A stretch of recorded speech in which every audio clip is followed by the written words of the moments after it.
This podcast is brought to you by Midwinter. These guys were a startup, an entrepreneurial startup some 10 years ago, way before it was even cool to be a tech startup, and have since then gone on to win every single award year after year after year when it comes to financial advice software. I use them.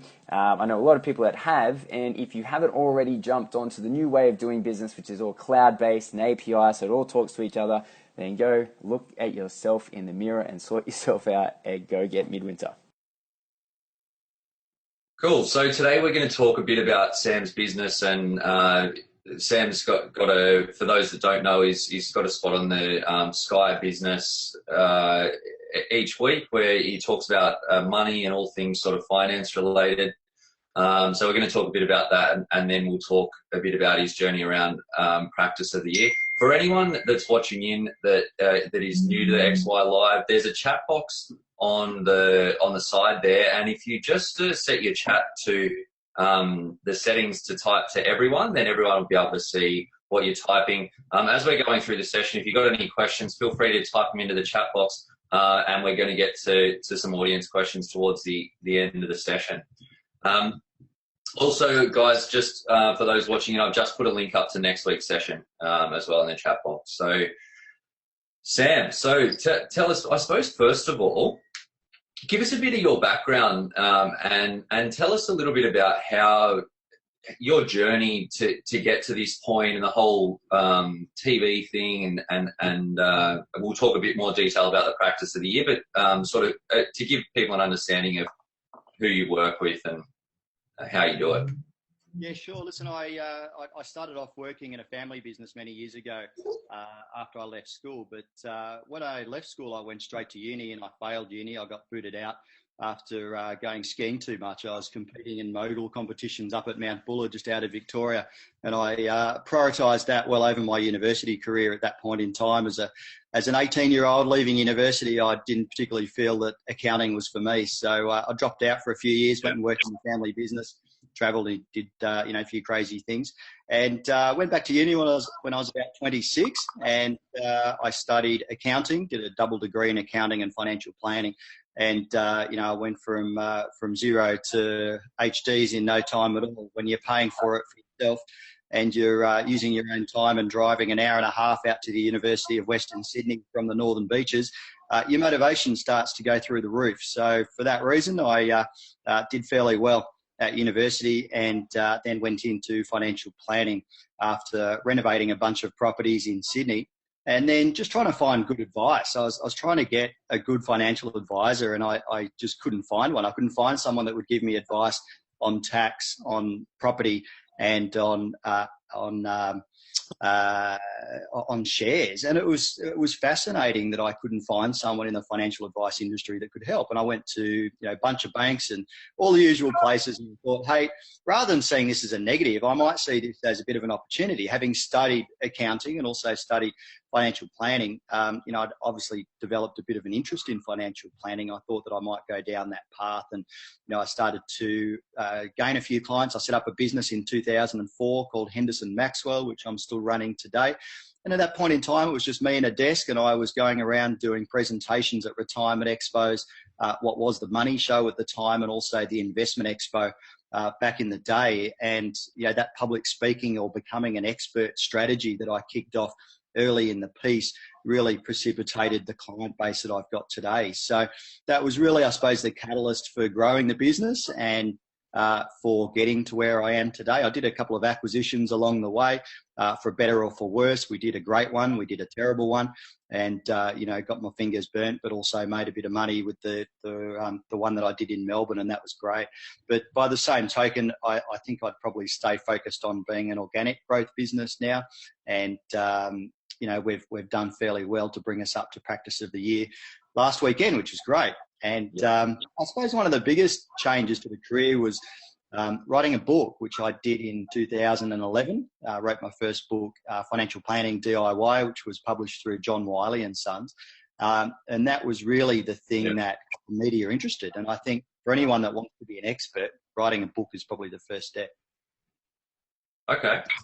Awesome. So look, I'm really keen to explore this, the practice of the year stuff. But firstly, because I know we sort of had a bit of a chat about this before, but So you talk about writing this book in 2011, but I know that you sort of jumped into it, like you say, doing those retirement expo talks and setting yourself up as an expert actually way before you got to that point. So can you give us a bit of a storyline there and maybe some, ideas for someone else that was looking to sort of position themselves in that way? Yeah, for sure. I mean, I've read every management book under the sun, and then I started looking at the financial planning industry and accounting industry, and those people that were really successful were those that were fairly well known and who were in fact experts, and set them up, in a position of trust, and they become a voice of trust for the particular industry in which they specialise. And you look at people like, say, John McGrath, who wrote a great book years ago called You Inc., and that was one of my forms of motivation. And Dina Katz was an American author who I also followed, and she was sensational. And, again, setting herself up as an expert, and I suppose setting yourself up as an expert also leads you on to making sure that if you ever get asked a question, that you'll always either know the answer or you'll be able to find out the answer. You don't have to know it there and then. We're only human. But by the same time, you can go away and find the answer. You find yourself, you become better and better educated in whatever area you're in. So for me, writing the book was really an extension of that. But when I started the business, one of my key strategies was to become an expert, and I wrote that down in my first business plan. Is that sound reverberating, or is it just me? Yeah, it's we're just back there. Yeah, I'm copying a bit of latency issues. It's all good. Let's push on. Hopefully, we can push through this one. Yeah. Okay, so tell us, so you wanted to build a profile. How did you go about starting off on that first step in getting into the presentations with the retirement expos? Well, it's the same as becoming an expert. You literally just pick up the phone and start speaking to the organisers. Someone's Jenny Brown just said, perhaps Phil mute his mic. I'm not sure that's one of the issues there, Phil, but maybe there's some feedback from the mics there. So there you go. Listen, jump on the phone. That's really the key. Is talk to the organisers of these things. There we go. It's all fixed. Talk to the organisers of these things. Talk to the journos. You see all these articles in the newspaper every day, and I can assure you that the journos are aching for experts, and they need different experts. They don't need me every time they've got a story. That's boring as anything. So what they want to do is actually get a bit of diversity, and they want to find new people, younger people, people in people, I suppose, in niche markets, in diverse markets. So whether you specialise in advice for women, specialise in Gen X advice, Gen Y advice, fee-for-service advice, they're looking for people in all niches. So get in contact with the journos, and if you see an expo or something that's on, those organisers are also looking for diversity of speakers. They might have someone in aged care, they might have someone in finance, but they might want someone to do a talk on, Centrelink or something like that as well. So depending on what your expertise is, no doubt there's a way that you can leverage that to a much greater degree than what you're probably already doing at the moment. And the internet lends itself to doing exactly that. There's so many niche markets. Now, we ran a webinar yesterday and had 500 people register. We only had a 500 limit on it as well, which we hit just before we kicked off. But looking away from that, I realised, hey, we should maybe be doing webinars just for SMSF trustees. Maybe we should be doing one just for Centrelink recipients and the changes that are going to come in on the 1st of January. And maybe we should be doing one for people that have industry super funds, and actually breaking out into other niches. And the same goes for journalism and for becoming an expert. People are looking for experts in different areas. Okay. And so when you first started, did you pick a particular topic or area that you wanted to speak on, or is that something that you've sort of learned over time to get more specific?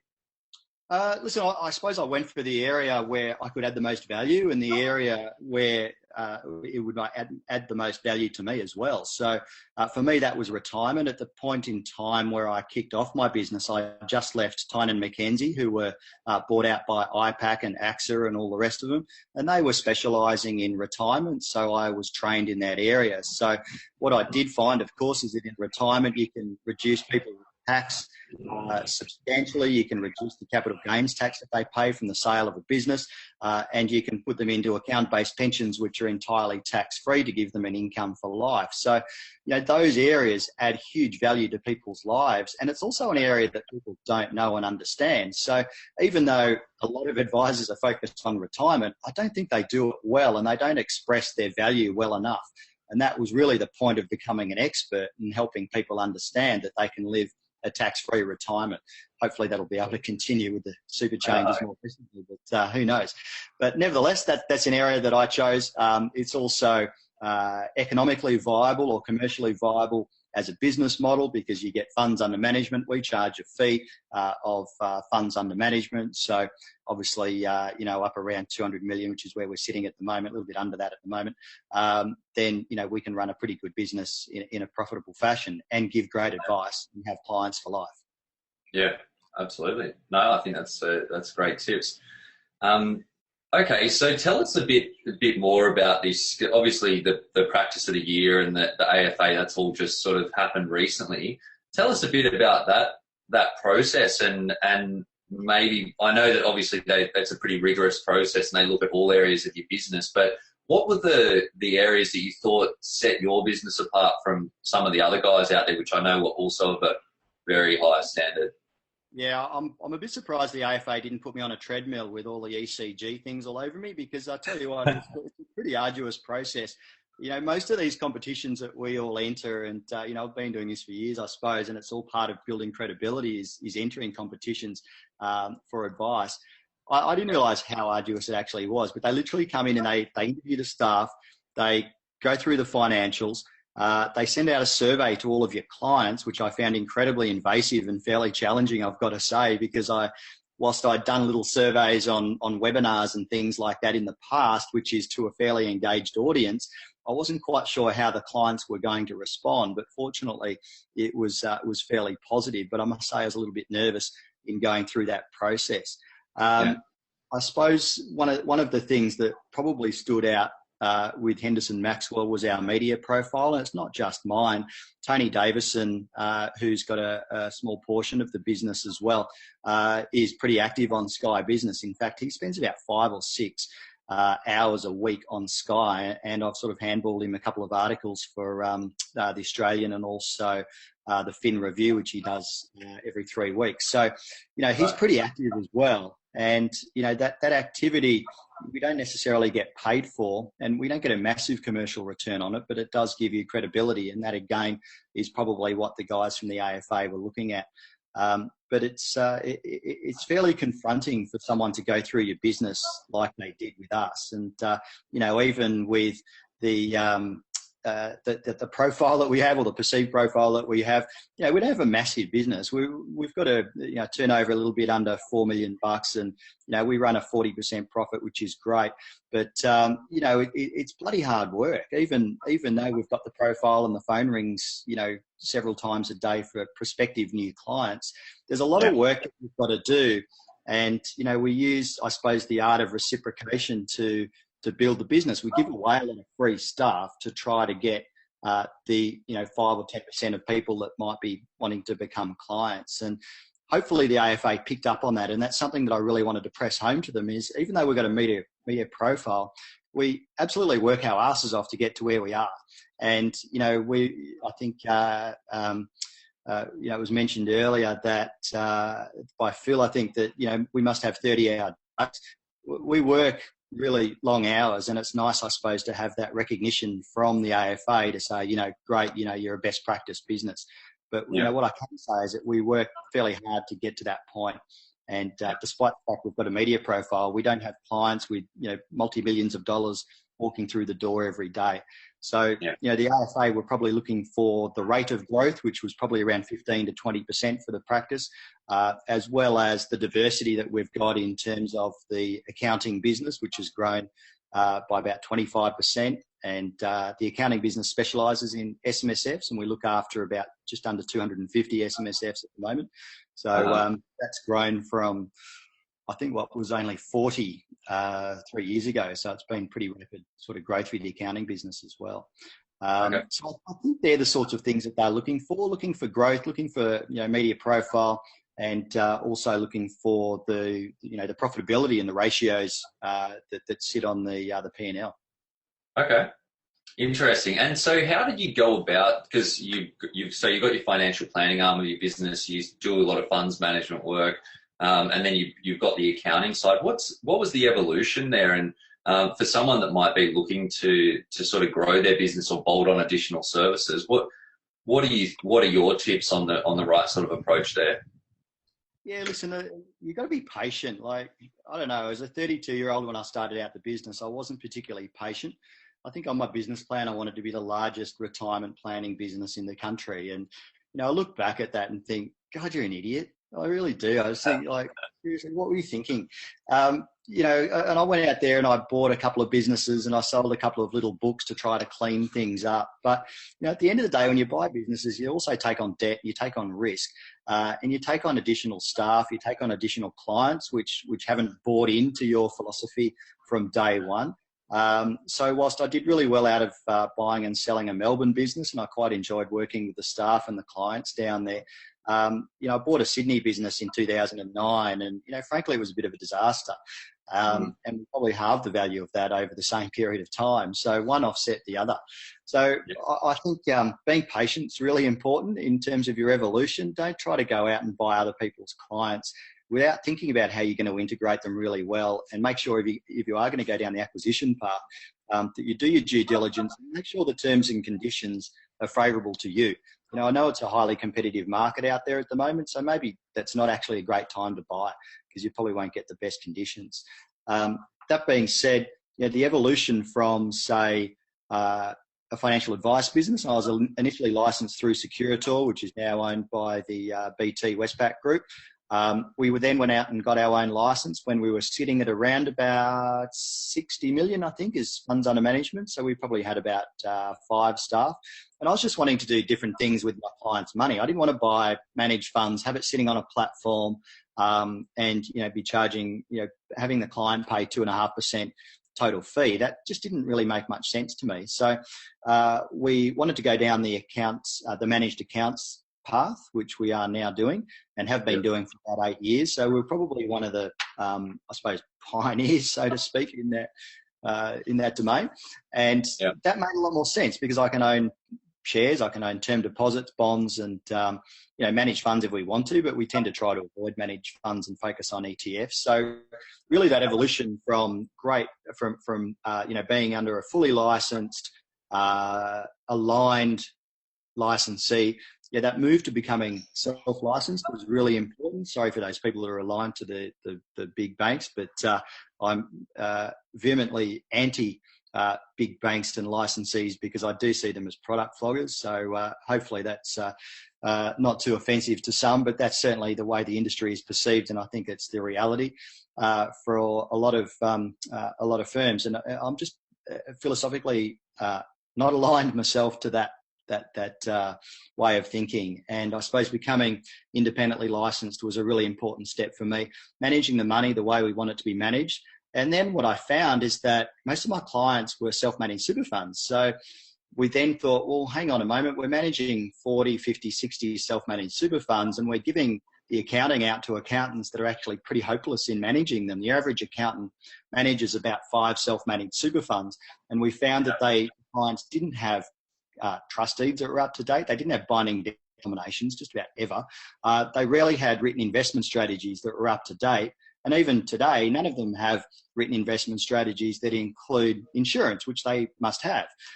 Most of the accountants do the audits internally, and I think best practice is having the audit done externally. So we thought, bugger it, we were frustrated with financial planning and we did that ourselves. So we may as well just go down the accounting path. So I then went to find an accountant that would be capable of managing the self-managed super funds and our clients. And I set that business up as 75% mine, 25% theirs. And that was with a girl who'd been working with IPAC. And I literally just put an ad on Seek, which I've actually found to be pretty effective over the years and cheap, very cheap way to hire staff. of course, you got to do your due diligence. But she was fantastic. But then she had a few family tragedies that needed to be addressed, and she changed her focus. And I then sold that 25%, or she sold the 25% to Rocco, who is now our accountant. He won Partner of the Year at the Australian Accounting Awards last week, which is pretty cool. Good on him. It's a rock star accountant.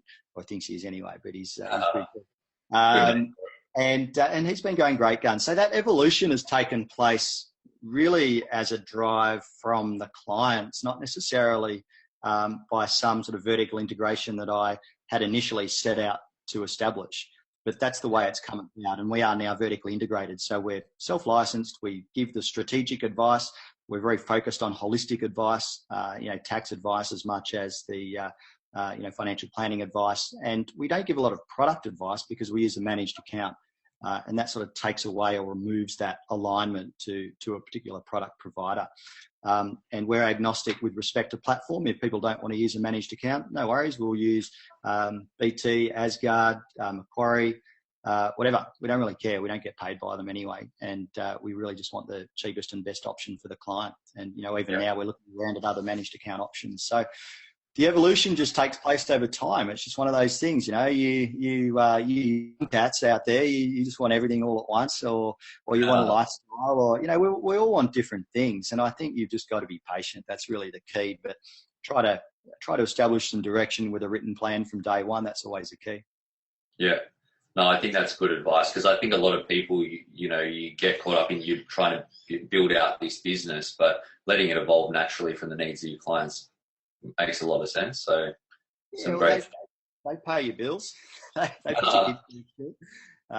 So, you got to look after them. You got to love them to death. Awesome. Cool. Well, look, I could keep asking you questions all day, but I know that Phil's got a few for you as well. So I'm going to turn it over to him in a sec. Just before I do, though, for anyone watching, I see that a few people are typing in questions. If anyone else has got questions for Sam, feel free to type them into the chat box on the side, and we're going to get to them in 10 minutes or so. All right, so I'm unmuting myself. Let's hope we don't get some audio issues again. Sam, I love the openness about your business. Every day we talk about money with our clients, but it's funny that financial advisors seem to be a bit cagey about their own business financials. So just to kind of openly talk about, you're turning over 4 mil, 40% profit margins. It's really great to kind of hear that openness, and so we can people can compare to where you're at. And so thank you for kind of being willing to share.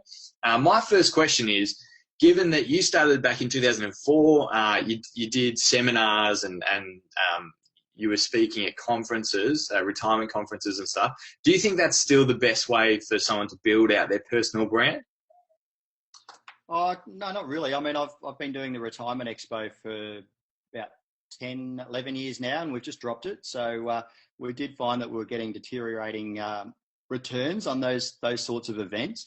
The way you advertise and the way you market these days has changed substantially. You used to be able to put an ad on the telly or an ad in the newspaper and you'd get a huge number of responses. With the media the way that it is today, it's so diversified. Like, TV is still a massive medium.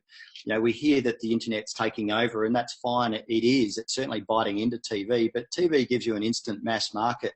And it's still one of the best ways to advertise. But if you're just starting out in an advice business, you're not going to have a $1.5 million advertising campaign. So what I'm now seeing is the ability for people to embrace technology as best they possibly can. And obviously, most of the XY advisors or the advisors watching this have already embraced technology, which is great. But I think we still need to take it a whole lot further.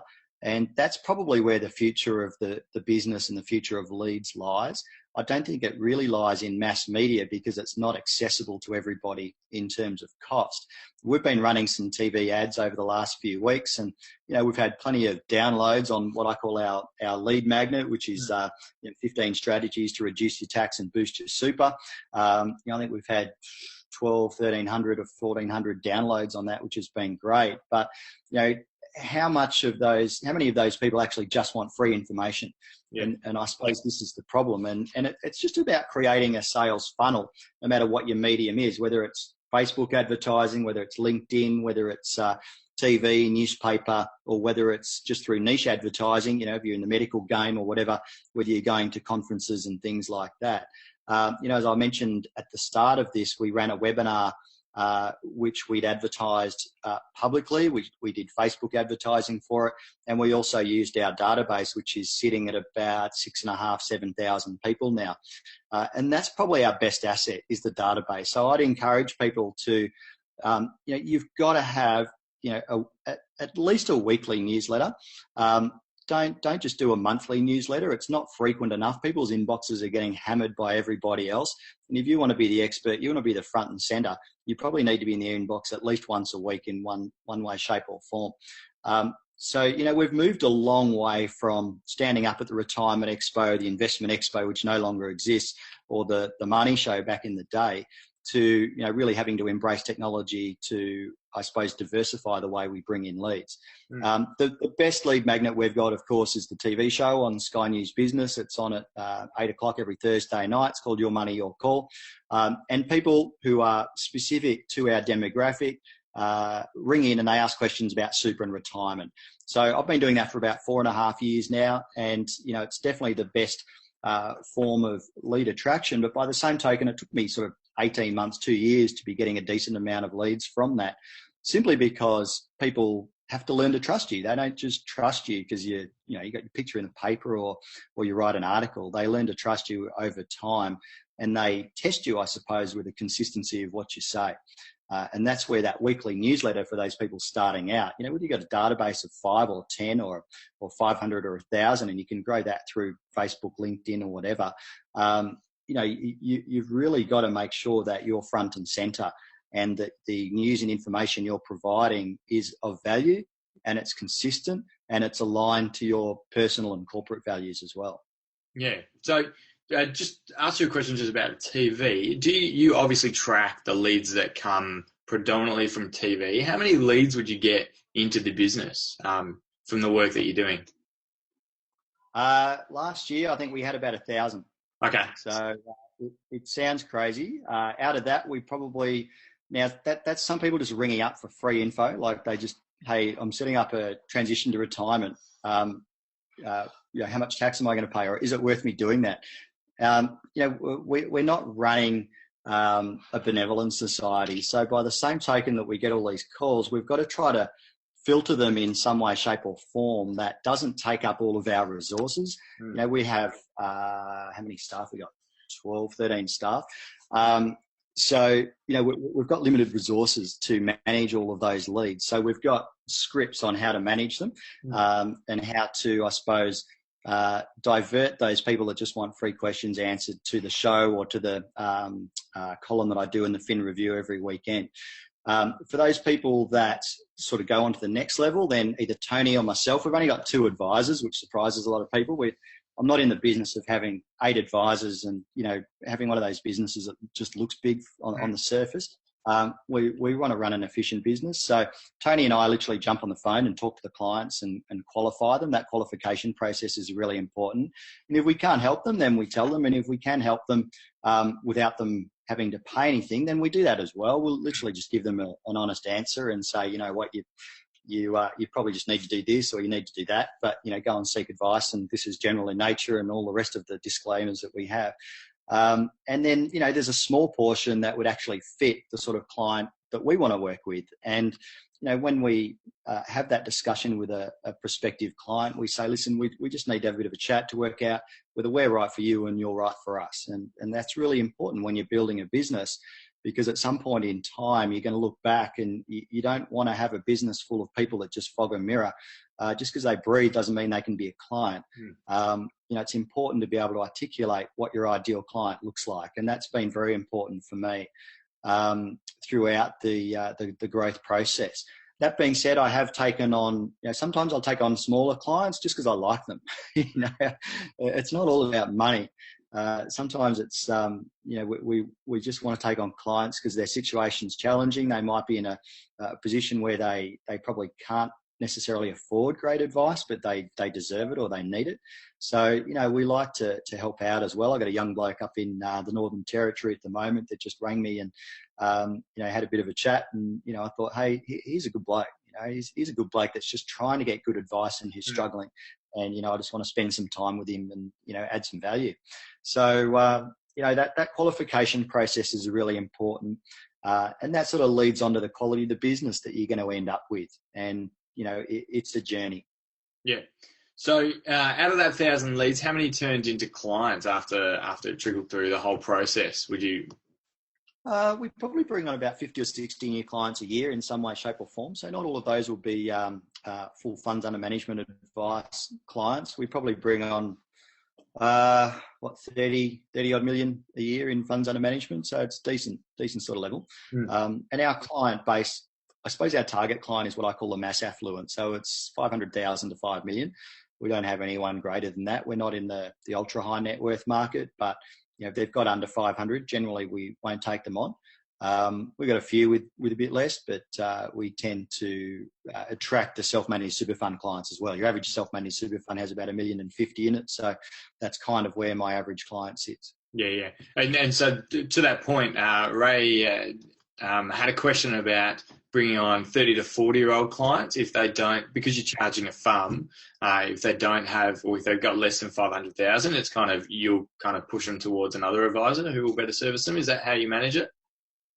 Yeah, listen, I've been taking on more 30 to 40-year-olds lately just because I enjoy giving advice to them. It's just different to the retirement market. They really need advice. They don't necessarily take it well. I actually find that 30 and 40-year-olds are actually quite difficult to deal with because they're so bloody busy.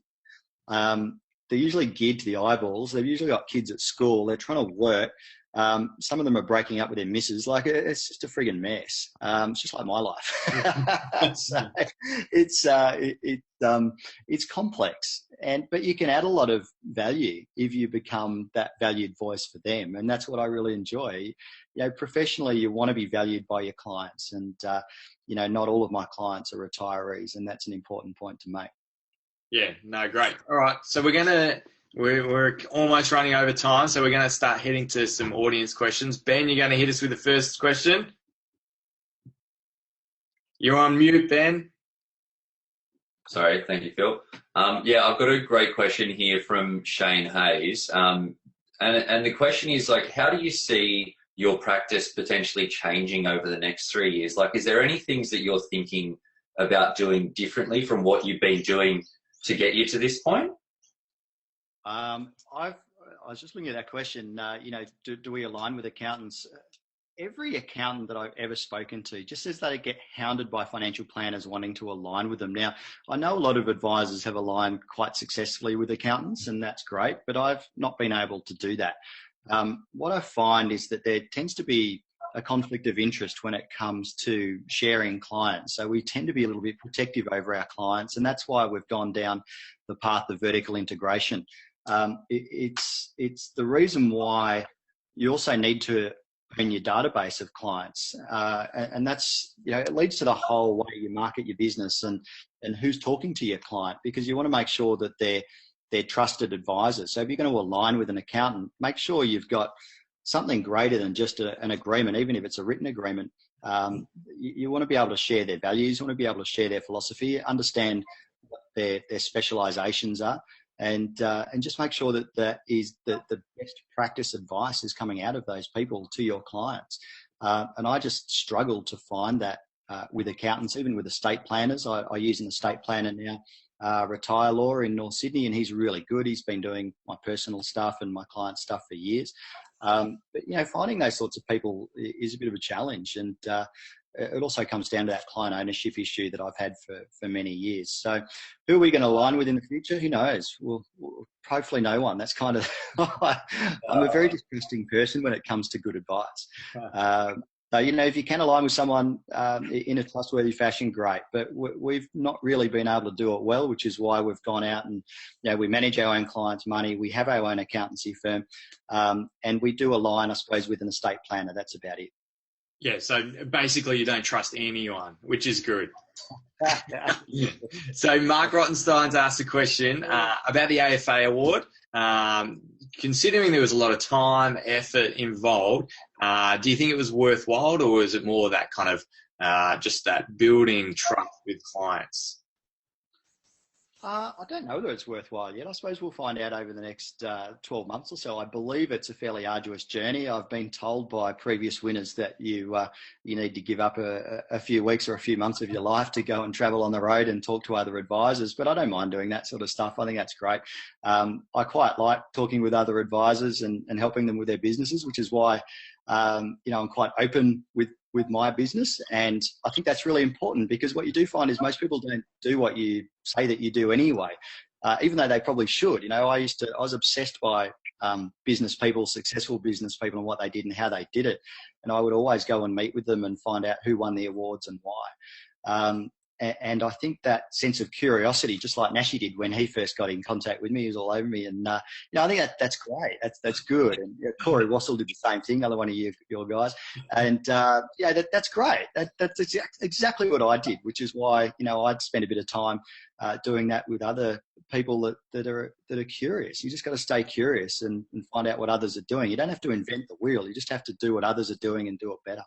100%. I'm all about copying everyone else. Everyone else is so much better than I am, so I just steal their ideas.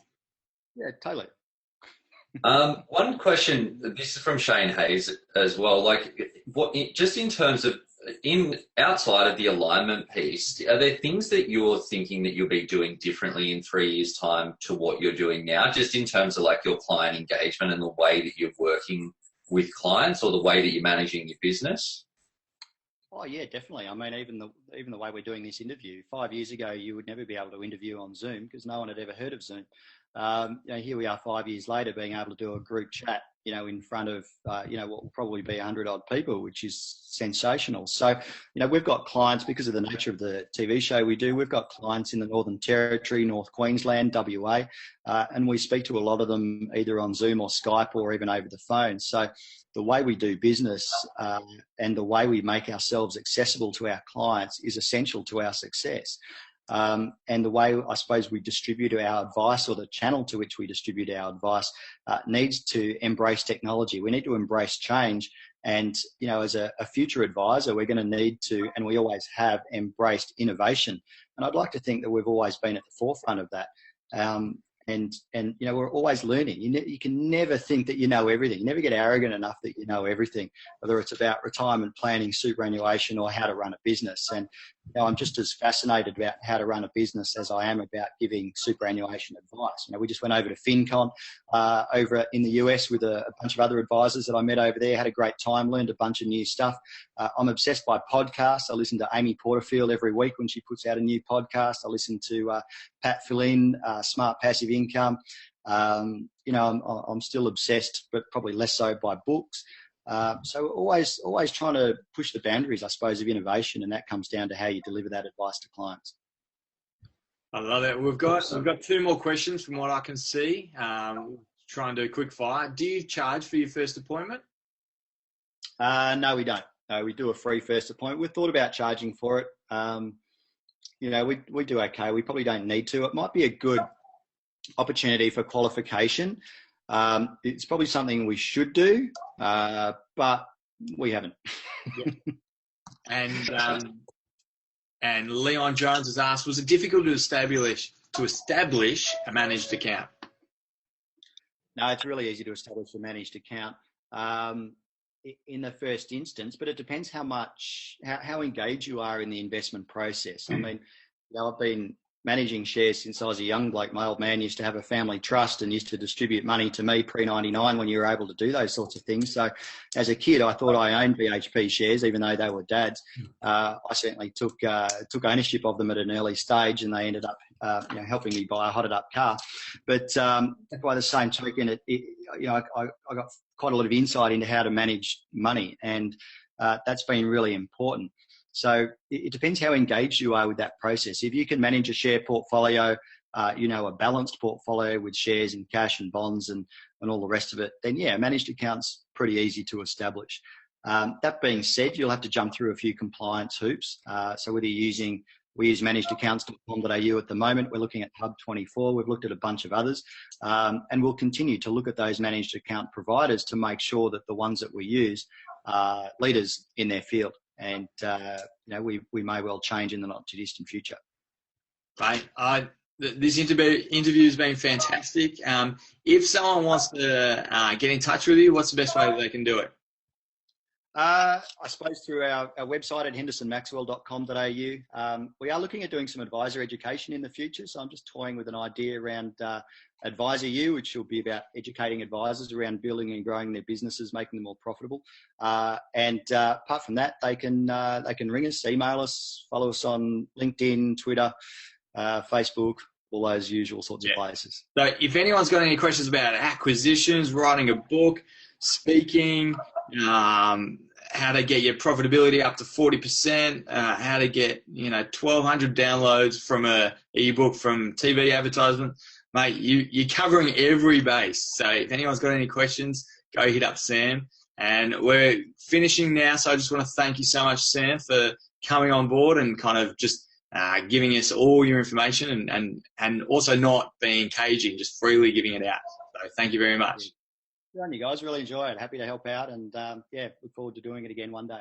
Will do. And as you know, Sam, we've got a great crew of young advisors. If you want to get anyone on Your Money, Your Call, just hit us up. Maybe not Ben, he looks like a homeless man, or me because I look like I'm 12. But we've got a huge. The Bushraker's already hit me up, mate. So stay tuned. I think he's due to come on in November sometime. Is that right? Who's this? Nashi? Nashi. Oh, the homeless man. Well done. As you know, we've got a big range of younger advisors. So just hit any of them up. So thanks again, Sam, and thanks for everyone for coming on board. We'll have this up online on YouTube, so you can go look over it again and just make sure you catch anything that you may have missed. So keep an eye out for a fortnight's time. We've got Ian Dunbar coming and talking to us about everything fintech and what's happening in the whole fintech startup space. So keep an eye out for that. So thanks, guys. Thanks, Sam. Thanks, Ben. Thanks, Sam. See you guys.